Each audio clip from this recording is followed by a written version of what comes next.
Okay, chapter 1, verses 1 and 2. It says, Paul, Silas, and Timothy, to the church of the Thessalonians and God our Father and the Lord Jesus Christ, grace and peace to you from God the Father and the Lord Jesus Christ.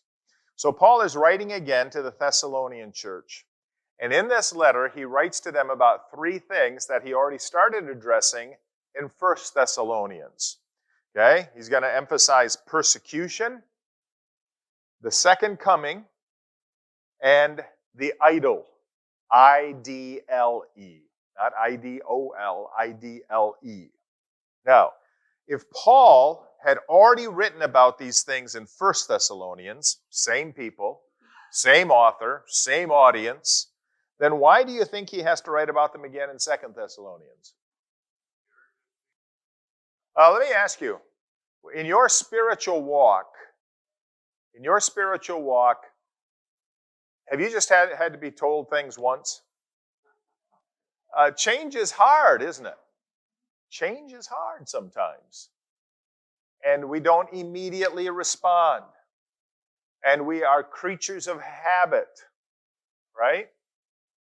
We, in neurology, they talk about how in your minds, you wear down a path through your neurons, a neuron pathway of how we think and how we respond and how we cope and how we act.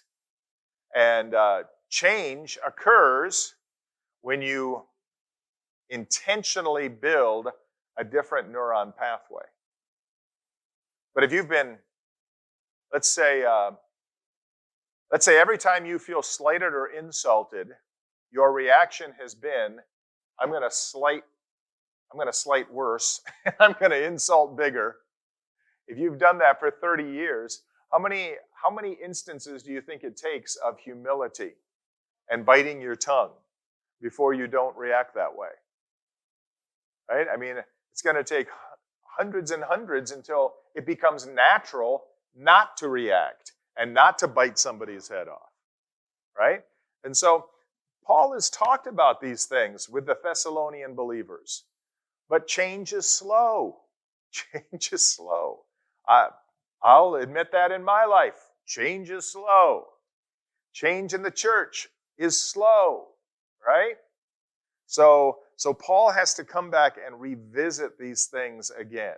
And yes, he gives more instruction. And yes, it's to encourage. And yes, he gives more detail. But we just don't learn the first time. We just don't learn the first time.